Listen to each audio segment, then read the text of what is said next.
안녕하세요. 이스라엘에 가면 인사가 다 이거죠. 샬롬. 언제나 만나도 샬롬 하면 돼요.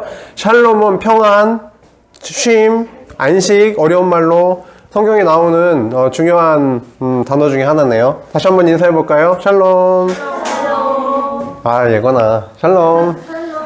손 안 흔들어 주네요. 이따 끝나고 흔들어 줄지 모르겠어요. 오케이. 네, 지난 시간에 이어서 오늘도 함께 말씀 이어갈 텐데요. 지난 시간에 우리가 되게 좀 새롭게 알게 된 단어가 있는데 천으로 시작해요.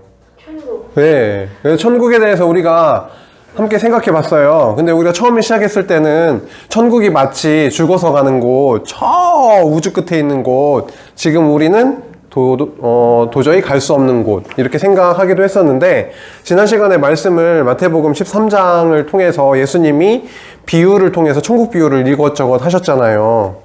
그래서 그 천국 비유를 통해서 우리가 알게 된 것은 뭐예요? 천국은 죽어서 가는 곳만이 아니라 겨자씨도 생각이 난대요. 그렇죠?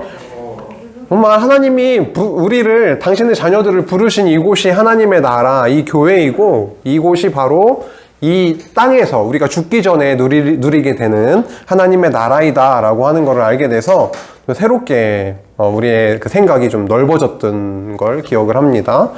오늘은 14장으로 이어지게 돼요. 오늘은 표적이 나오네요. 지난 시간에 뭐가 나왔었죠? 비유가 나왔었고, 오늘은 표적으로 하나님이 당신의 아들 예수님을 이 땅에 보내셔서 가르쳐 주세요.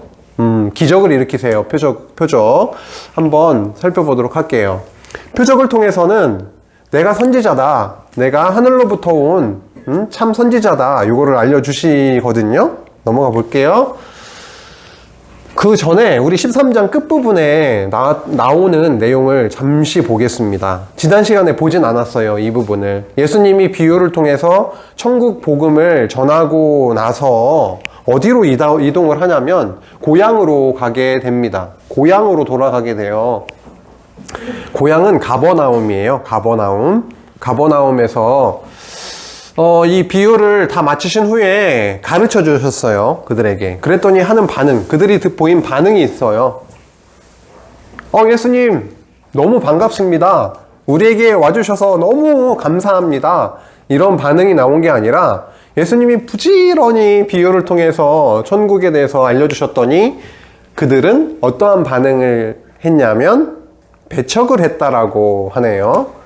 배척은 어떤 뜻이에요? 어떤 이렇게 느낌으로 다가와요? 이렇게 얼싸안고 반가워요 하는 느낌이에요. 이런 느낌이에요? 이런 느낌이죠. 예수님을 반기지 않는 거예요. 정말 저리 가세요. 이런 느낌을 받고 있네요. 배척을 했대요. 왜 그럴까요? 예수님께서 그들에게 말씀하시되 이 배척을 하는 모습을 보고, 자기를 너무 싫어하는 모습을 보고 예수님이 말씀하셨어요. 뭐라고 하셨냐면, 선지자가 자기 고향과 자기 집 외에서, 지금 현재 자기 집과 고향에서는 배척을 받고 있죠? 그런데 이 다른 곳에서, 고향과 자기 집 외에서, 그 밖에서는 존경을 받지 않음이 없다. 이중부정이라 좀 헷갈리죠. 받는다는 거예요. 존경을 받는다. 고향과 자기 집에서는 반기지 않지만 그 밖에서는 존경받는다. 선지자는. 이렇게 말씀을 하시네요. 여기서 이 아래 내용도 중요하지만 예수님이 배척당하시면서 하신 말씀은 본인이 누구라는 거를 자꾸 얘기하고 있는 거예요. 나는 선지자다. 그쵸? 선지자기 때문에 내가 너희들에게 지금 배척을 받고 있는 거다 라고 했던 거네요. 이제 14장으로 이제 넘어가면 오늘 표적이 나오고 있어요. 표적은 좀 뜻을 알아보고 가야 되겠어요. 표적은 영어로는 sign이라고 하네요. 히브리어로는 오트라고 해요. 근데 이 표적이 뭘까요? 요런 표적 생각했어요, 혹시? 양궁. 표적을 향해서 탁 10점, 10 막 쏘면 좋은 거잖아요. 그래서 이 표적을 생각을 했을 거예요. 그렇죠? 일반적으로. 근데 이런 표적이 아니에요. 이런 표적이 아닙니다. 아까 사인이라고 했을 때는 이건 타겟이라고 하나요? 이런 표적은 타겟이라고 하죠. 우리 타겟이라는 말 알잖아요. 그래서 이 사인이라고 하는 이 표적은 요거랑 좀 다른 거예요. 간판 아세요? 간판? 표지판 같은 거 아시죠? 그런 거를 영어로 사인이라고 하죠? 하죠. 맞아요. 그런 류니까 한번 봅시다. 이 표지판을 딱 보면은 어떻게 여러분은 해야 되죠? 멈춰. 어떻게 알았어요? 스탑이라고 써있으니까요. 예? 이 스탑이라고 하는 뜻을 아세요? 네, 멈춰요. 오, 대단하구나. 우리 초등부들. 맞아요. 이 사인을 보니까, 저건 멈추라는 얘기구나. 이거를 무시하고 그냥 지나가면 어떻게 돼요? 골로 가죠. 저번에도 골로 간다 그랬잖아요. 천국은 골로 가야 갈 수 있는 곳이라고 했잖아. 지난 시간에. 골로 가게 되는 거예요. 멈춰야 되는구나. 이 사인을 보면 좋아요. 그런 느낌을 살려가는 거예요, 오늘. 두 번째. 대학이 생겼어요, 대학. 와플 대학이 있대요, 와플 대학. 여러분, 여기는 우리 공부하러 가는 대학을 얘기하는 걸까요? 잘 한번 관찰해 볼까요? 먹으러 간다는데, 여기 먹으러 간대요. 이거 어떻게 알 수 있죠? 대학이잖아. 대학은 university. 선생님, 예. 그럼 김밥 천국도 천국이 아주 진짜 기발한 지금 또 똑같은 류의 예를 든 거예요. 김밥 천국은 그럼 천국인가요? 그럼 와플 대학은 대학인가요? 이렇게 물어봤는데 여러분은 지금 먹으러 가는 곳이에요. 이렇게 얘기했단 말이에요. 어떻게 알아요? 대학이잖아. 와플이라고 붙어있는 게 있고 그림이 와플이 있고 여기에 보니까 막 메뉴도 있고 한 거 보니까 이건 먹는 와플이 많이 있는 곳이구나. 여기 보니까 커피, 아이스크림도 맛있는 와플 대학 이렇게 돼 있어요. 그렇구나. 이 사인을 보니까 뭔지 아는 거네요, 우리가. 오케이. 세 번째. 보라, 처녀가 잉태하여 아들을 낳을 것이요 그의 이름을 임마누엘이라 하라. 예수님이 이 땅에 오셨어요. 우리는 마태복음 처음에 1장부터 4장까지 우리가 구약의 언약대로 오신 예수님에 대해서 살펴보면서 처녀가 잉태하여 아들을 낳을 것이요 그의 이름을 임마누엘이라 하라 라고 했어요. 처녀 누구를 통해서 이 땅에 오셨죠? 예수님이? 마리아를 통해서 이 땅에 오셨어요. 처녀가 잉태해서 이 땅에 태어나신 분은 딱 한 명이거든요. 그게 예수님. 그렇죠? 하늘로부터 오신 하나님의 아들 예수님. 그러면 처녀가 잉태해서 아들을 낳은 거는 사인이네요.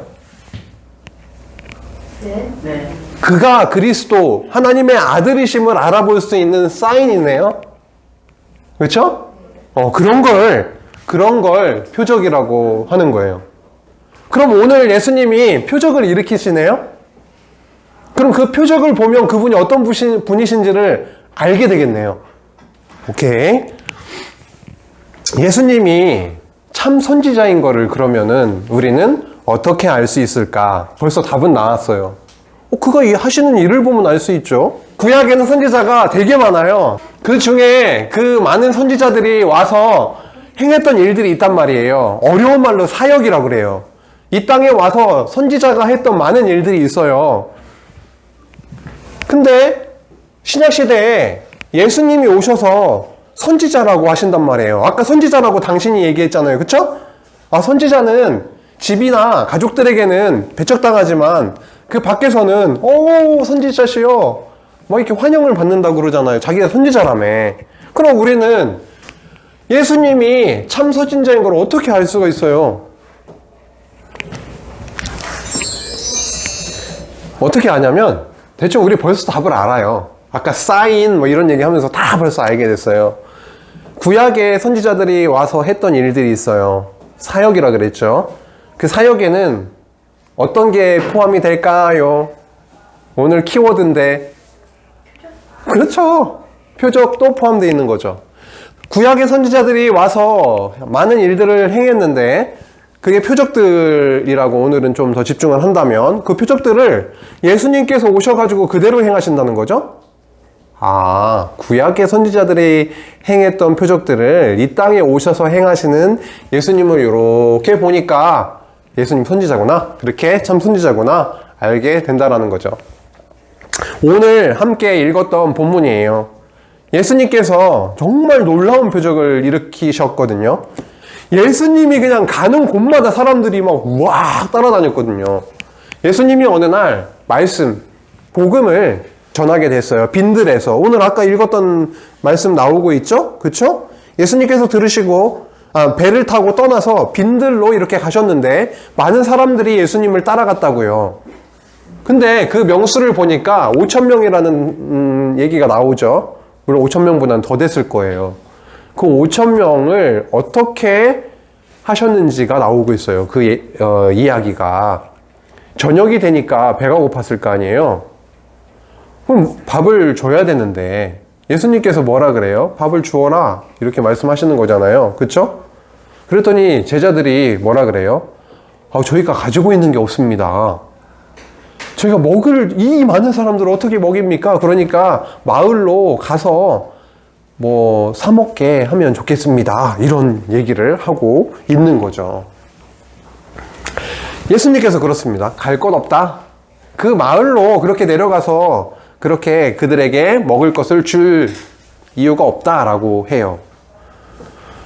제자들이 그럽니다. 어떻게 그게 가능합니까?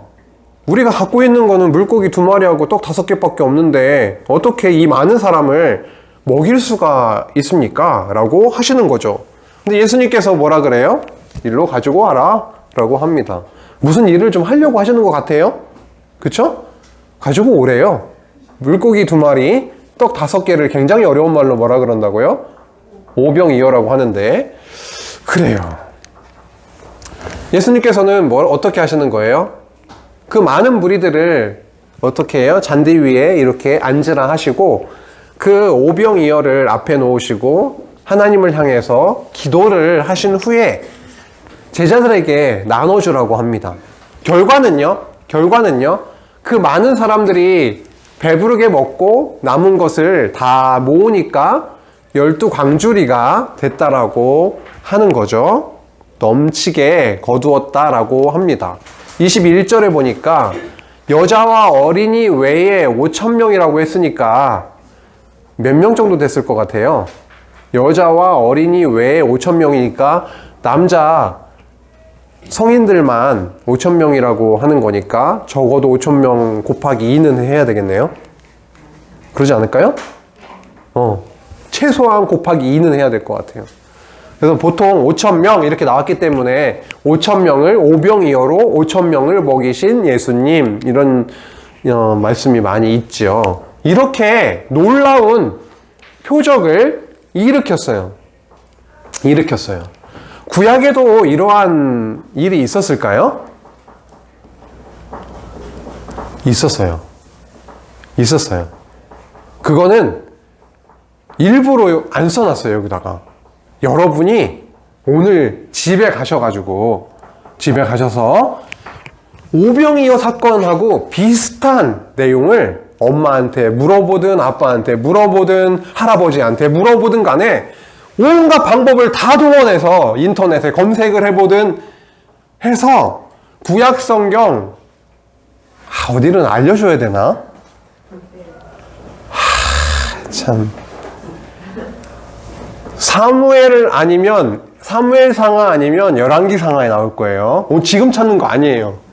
지금 찾지 말고 그 정도에 나오니까 그거를 찾아서 선생님들한테 카톡을 하세요. 뭘 선물을 주고 싶네요. 그거에 대해서. 이런 놀라운 표적을 일으켰죠. 그 다음 얘기가 나오고 있네요. 예수님께서 제자들을 어떻게 해요? 배를 타고 저 건너편으로 가라고 하시거든요. 지금 있는 곳에서 먼저 제자들을 건너편으로 배를 타고 가라 그러세요. 제자들이 배를 타고 막 갑니다. 그런데 어떻게 돼요? 바람이 막 부니까 물결이 장난 아니게 치니까 너무 막 이러다 죽는 거 아니야? 그러면서 배 위에서 두려움에 떨고 있는데요. 예수님이 그들에게 절폭, 절폭, 절폭, 절폭 이렇게 다가오시는 거예요. 14장 25절에 보니까 어두웠나요?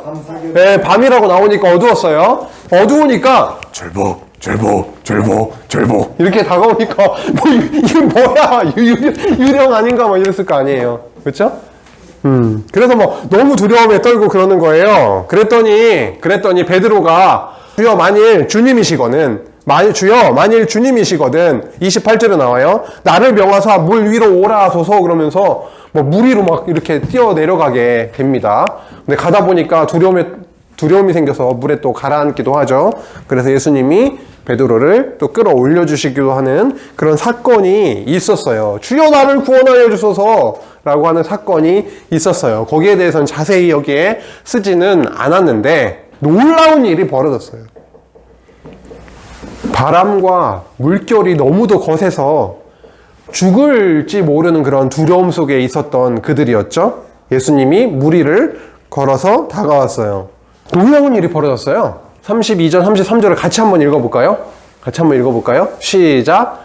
배에 함께 오름에 바람이 그치는지라. 배에 있는 사람들이 예수께 절하며 이르되 진실로 하나님의 아들 이로 소이다 하더라. 이제 알아보는 거예요. 제자들이 이제 알아보는 거예요. 유령이 아니구나. 이분은 하나님의 아들이시구나.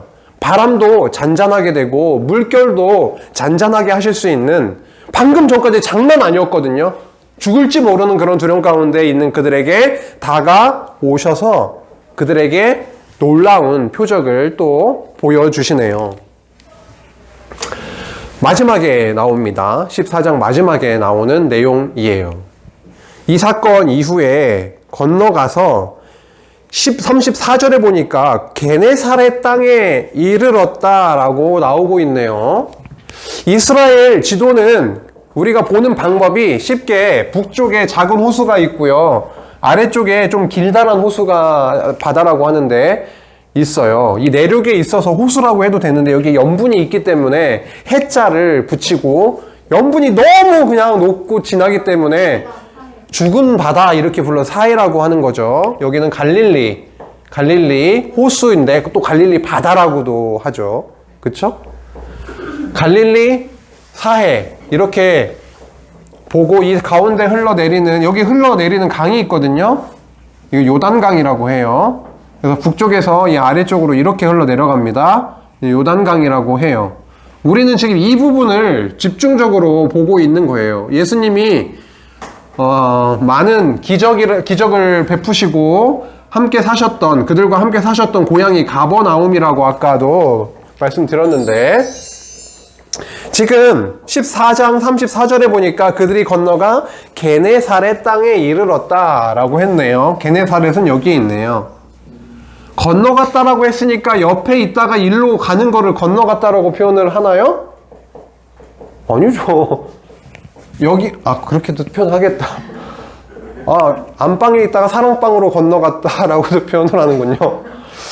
꼭 바다를 건너갔다라고 표현을 하지는 않는군요. 어쨌든 그런데 배를 타고 이렇게 건너가는 걸 건너갔다 이렇게 표현을 하거든요. 여기서 보면. 그러면 게네사렛으로 넘어간 거예요. 건너간 거예요. 근데 우리가 여기에서 성경 본문에서 정확하게 지금 지역이 그 전에 있었던 지역이 나오진 않는데 다른 복음서로 하면은 지금 우리가 마태복음을 보고 있으니까 마가복음, 누가복음, 요한복음이 있는데 다른 복음서를 참고를 해보면 바로 직전에 어디에 있었냐면 여기에 있었어요. 벳세다. 여기에 있었어요. 여기에 있다가 결국은 게네사렛으로 넘어가게 된 거예요. 그렇죠? 이 부분에서 아까 가버나움에서 고향에서 말씀 비유로 천국을 가르쳤다라고 했죠. 그러니까 여기에서 좀 왔다 갔다 하시면서 복음을 전하고 있으신 거네요. 그렇죠? 이 갈릴리 바다를 주변으로 해서 복음을 전하고 계시구나. 지금 게네사렛에 이르렀구나. 여기에 와서 놀라운 일을 또 베푸시네요. 보니까 게네사렛 땅에 이르러서 그곳에 많은 사람들이 있었는데 예수님이 그곳 사람들이 그 많은 표적을 일으키시고 능력 많으신 그 예수님을 알아보고서 막 또 몰려들기 시작하는 거예요. 사람들이. 결국은 많은 병든 자들이 예수님께 오게 된 거죠. 근데 예수님은 온 그 모든 병자들을 고쳤다라고 합니다. 그냥 병든 자를 고쳤다 혹은 손을 대는 자는 나음을 얻었다 이렇게 표현을 할 수도 있을 텐데 굳이 모든 병든 자 다 나음을 얻었다라고 적고 있네요. 누가요? 마태가요. 그러면 예수님은 어떠한 분이세요? 모든 병든 자를 고치실 수 있는 능력의 예수님이시네요. 구약시대 때 말이죠. 아까 구약시대 때 뭘 찾아보라고 했죠? 오병이어 사건과 아주 유사한 사건을 한번 찾아보자고 했어요. 그쵸? 선지자가 했던 일이에요. 조금 더 쉽게 좀 엘리야 아니면 엘리사 선지자가 했던 일이에요. 와, 엄청 좁혀졌어요, 지금. 네, 어쨌든 그래요. 근데 그 선지자들이 했던 많은 표적들이 있단 말이에요. 아까 조금의 음식으로 엄청 많은 사람을 먹이기도 하고, 그 다음에 지금 여기서처럼 죽은 자를, 여긴 죽은 자를 살리는 것 정도는 아닌데, 죽은 자를 살리기도 하고, 그쵸? 완전 독약이 들어있는 음식을 독을 없애기도 하고, 물이 완전히 죽은 물을 생명의 물로 바꾸기도 하고, 막 이런 놀라운 일들을 하거든요. 구약의 선지자들이. 근데 신약에 와서 예수님이 오셨는데 예수님이 하시는 일을 쭉 살펴보니까 이거는 물 막 바다도 잔잔하게 해요. 아까 뭐예요? 음식 오병이어로 5,000명 이상 10,000명, 15,000명을 먹여요. 보니까 예수님이 도대체 어떤 분이시길래 모든 병자가 와가지고 예수님의 옷자락이라도 좀 이렇게 건드리거나 만지고 싶어서 이렇게 했는데 다 나음을 얻게 되는 것을 우리가 볼 수가 있는 거죠. 예수님 구약에 언약된 진짜 선지자로 오신 거 맞구나. 참 선지자로 이 땅에 오신 분이 맞구나 라고 하는 거를 오늘 마태복음 14장을 통해서 분명하게 확인을 할 수가 있었네요. 그런데 말이죠. 예수님이 참 선지자인 거하고 선지자로 오신 거하고 나랑 뭔 상관이야. 그때 이런 놀라운 일을 하시긴 했대요.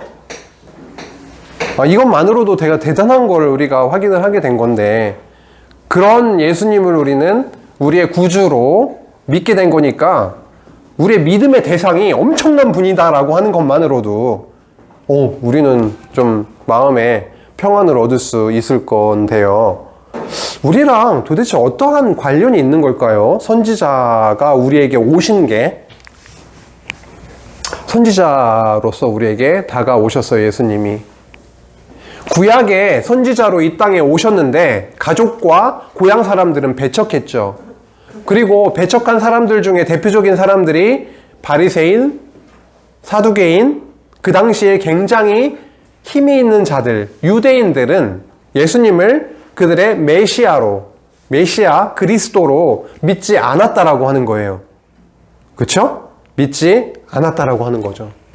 근데 예수님이 다가오셨어요. 그들에게. 근데 그들의 눈앞에 와 있으신 그리스도, 그 선지자가 앞에 와 있는데도 그들은 예수님의 선지자로 오신 예수님이 천국에 대해서 그렇게 복음을 비유를 통해서 표적을 통해서 계속 전해줬는데도 그들은 예수님을 그리스도로 구주로 알아보지 못했다라고 하는, 배척했다라고 하는 거예요. 배척했다. 보아도 보지 못하고 들어도 듣지 못하게 됐다라고 하는 거죠. 꼭 그들만이 그렇게 된 걸까요? 여기 보면은 무슨 특징이 있어요? 그림을 보니까 귀를 틀어막고 있네요. 눈을 가리고 있고 입을 막고 있어요. 선지자 되신 예수님께서 우리에게 다가오시지 않으셨다면, 우리를 하나님의 자녀로, 아들, 딸로 이렇게 삼아 주시지 않았다면, 하나님이, 그리고 선지자이신 예수님을 우리한테 보내주시지 않았다면 아무리 말씀을 선포를 해도 전해도 읽어도 들어도 우리는 이해할 수가 없어요. 오병이어 사건을 우리가 어떻게 믿을 수가 있어요? 그 얘기를 하나님을 믿지 않는 사람들에게 얘기하면 뭐라 그럴까요? 개뻥친다 그러겠죠. 미친놈. 조금 여러분 좀 거친 말을 할 수 있는 기회를 10초 드릴 테니까 친구들이 뭐라고 할 것 같아요? 10초 사이에는 괜찮아요. 병신새끼. 그쵸. 완전 병신 취급할 거예요. 또라이 아니야? 이런 식으로. 그럼 우리는 어떻게 해요? 지금 이렇게 들으면? 믿어져요?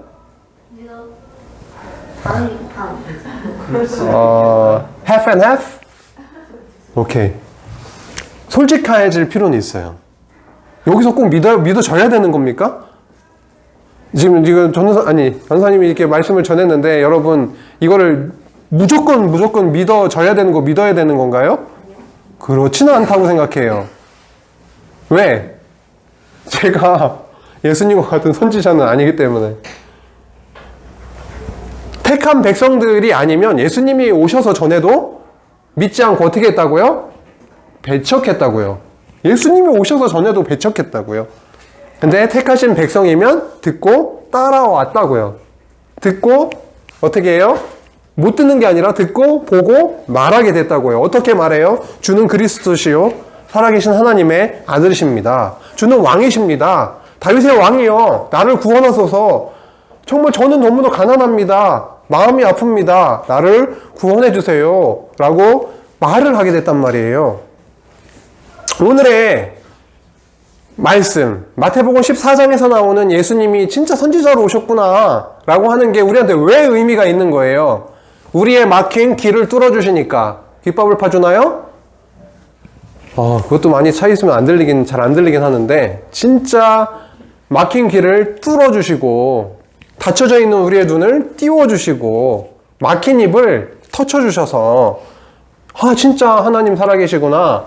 예수님이 우리의 왕이시구나, 구주시구나 라고 하는 거를 깨닫게 해주신다라는 거죠. 우리는 원래 들을 수 없었어요. 볼 수도 없었어요. 말할 수도 없었어요. 그런데 그렇게 해 나가신다라고 하는 거죠. 누구를 통해서? 선지자로 오신 예수 그리스도를 통해서 우리는 그 놀라운 일들을 경험하며 살고 있고 아직 경험하지 못한다면 하실 것이고 half and half 라고 한 친구도 있잖아요. 반반. 살아계신 것도 같고 아닌 것도 같고 부모님은 오시니까는 믿는다고 하니까는 그런 것 같은데 이런 친구가 있을 수 있고 나는 전혀 못 믿겠어요. 심정적으로나마 지금은 저도 배척 상태예요. 하지만 앞으로 성령 하나님께서 여러분에게 진짜로 뜨겁게 딱 찾아가 주셔가지고 너는 내 거야! 이렇게만 해주시면은 우리의 귀가 어떻게 된다고요? 뻥 뚫리고요. 우리의 눈이 열리고요. 우리의 입으로 예수님을 고백하는 시간들이 올 거예요. 걱정하지 마세요. 올 거니까. 그래서 오늘 말씀을 좀 보면은 예수님이 진짜 선지자로 오셨어요. 표적을 행했어요. 그래서 놀라운 하나님의 그 능력을 그렇게 보여주셨죠. 듣지 못했던, 보지 못했던, 말하지 못했던 우리로 하여금 그렇게 할 수 있도록 해주신 그 예수님, 선지자이신 예수님을 우리는 오늘 마태복음 14장을 통해서 그렇게 만나게 됐죠. 참 이게 우리에게 소중한, 이 말씀이 소중한 이유는 우리가 어떻게 이 자리에 와 있지? 어떻게 천국의 자녀로, 아들, 딸로 우리가 된 것이지? 라고 하는 것에 대해서 너무 확실한 설명을 해주고 있다. 14장 말씀이요. 14장 말씀은 표적을 행하는 것 뿐인데요. 예수님이 오셔가지고 5,000명을 먹이시고 바다를 잔잔케 하시고 모든 병자를 살린 것 뿐인데요. 그게 무슨 이거랑 관련이 있어요? 관련이 있잖아요. 오늘 얘기했잖아요. 그래서 그런 어떤 과정들이 우리에게 14장을 통해서 있게 하셨습니다.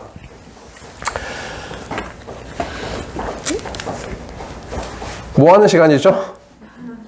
네, 지금 잠시 시간을 가질게요. 오늘 마태복음 14장이 나에게 어떠한 의미로 다가왔는지, 무엇을 배웠는지 좀 잠시 한번 우리 정리하고서 나누는 시간 가지도록 할게요. 네, 나눠봅시다. 오늘 들은 말씀 함께 무엇을 배웠는지 느꼈는지 한번 나눠보도록 합시다. 누가 나눌까요? 네. 예수님께서는 표적을 통해 자신이 참 승리자라는 것을 증명해 주셨어요. 예수님께서는 떡 5개와 물고기 2마리로 5,000명을 넘게 먹히는 표적을 일으키셨고, 물 위로 걸어서 배에 타시는 것만으로도 바다를 전전하게 만들었고, 병든 자들이 예수님의 옷자락이라도 손을 대면 모든 병이 나으시게 만드는 표적을 일으키셨어요. 예수님께서 택하신 백성들은 예수님의 보고하는 말을 믿고 예수님을 따라가게 됩니다. 이것은 예수님께서 우리에게 듣고 보고 말하게 해주시기 때문입니다. 저의 귀와 눈과 입을 트게 해주셔서 감사하다는 생각이 들었습니다. 그래요. 그 중에 어떠한 부분이 가장 마음에 이렇게 담아졌어요? 그 전체 내용 중에서 어떠한 부분이 더 이렇게 깊게 다가왔어요? 오늘 전체 내용을 다 요약을 해준 거예요. 그렇죠? 예수님께서 저의 눈을 뜨게 해주시고 귀를 열게 해주시고 입을 트이게 해주신다는 그 부분이 가장 그래요. 참 선지자로 오신 그분이 예수님이 그렇게 해주신다는 거죠. 진짜 눈 안 열어줬으면은 계속 이렇게 하고 다녀야 되는데 이걸 열어주시니까 너무 진짜 감사하네요. 또 누가 나눠볼까요? 예수님은 고향 사람들 가족에게 배척당하지만 다른 데마다 활용받는다. 하나님 참 자비로운 분이다. 어떻게 물고기 2개, 딱 5개로 5,000명 넘는 사람한테 주셨는지 궁금하다. 이것도 읽어주세요. 네. 그러자. 선지자는 자신의 고향과 가족에게는 배척받지만 다른 곳에서는 존경받는다. 오병, 이어, 5개의 떡, 물고기 2개. 하나님은 85% 믿고 15% 몇 정도 믿지 않는 이유. 신어왔기에. 지금 끝에 하는 내용이 무슨 의미예요, 그게? 약간 그 그리스 로마 신화처럼 그래요. 참 저런 내용들이 우리가 좀 이렇게 읽고 듣고 나서 이렇게 깨달아지고 이렇게 느낌이 온다라는 게 정말 이거는 우리가 하는 일이 아니다라고 하는 건 너무 확실하네요. 그렇죠? 그래요. 한 명만 더 나누고 마실까요? 예건이 어때요, 예건이? 예건이 너무 잘할 것 같아요. 그럼 다음 시간 할 거예요? 오늘 할 거예요? 다음 시간 할 거예요? 어떻게 하는 방법이 있어요? 다음 시간 한다고요? 예약해놨어요. 참 우리는 예약을 안 하면 할 수가 없어요. 할 거를. 희재 가면 오늘 간단하게 한 문장이라도 한번 나눠볼까요? 예수님은 위대하다요. 예수님을 위대하다요. 의지하자. 위대하다. 위대하신 우리 예수님을 오늘 표적을 통해서 깨닫게 됐다고 하네요. 맞아요. 우리는 너무 작고 힘이 없지만 우리 예수님이 너무 위대해요. 우리 선지자 예수님이 너무 위대해요. 그분 한 주 동안도 그분 생각하고 이렇게 우리는 할 수 없는데 많은 걸 하실 수 있는 그 표적의 능력의 예수님이 우리와 함께하고 계시다라고 하는 거를 마음속에 담아 주셨으니까 또 그분 의지하고 살게 하시길 간절히 바라고요. 같이 기도하고 마치도록 하겠습니다. 하나님 아버지 감사합니다. 오늘 마태복음 14장 말씀을 통해서 정말 놀라운 표적을 통해 다가오신 하나님의 아들 우리 구주 예수님을 더욱더 깊이 알게 하시니 감사합니다. 단순히 그랬구나가 아니라 우리 안에 너무도 놀라운 우리의 길을 여시고 우리의 눈을 뜨이게 하시고 우리의 입을 열어 나의 구주 우리 하나님을 고백하게 하시는 그 놀라운 하나님의 사랑을 또 깨닫습니다. 지금 너무 부족하고 어려서 그것이 우리 마음 가운데 다 인정이 되지 않고 그런가 저런가 고민 가운데 있을지라도 참 선지자께서 우리에게 찾아오셔서 그 마음을 변화시켜 주시고 정말 하나님만을 믿고 경외하며 살아가는 놀라운 하나님의 거룩한 백성으로 삼아주시기를 간절히 빌고 원하오며 예수님의 이름으로 기도했습니다. 아멘.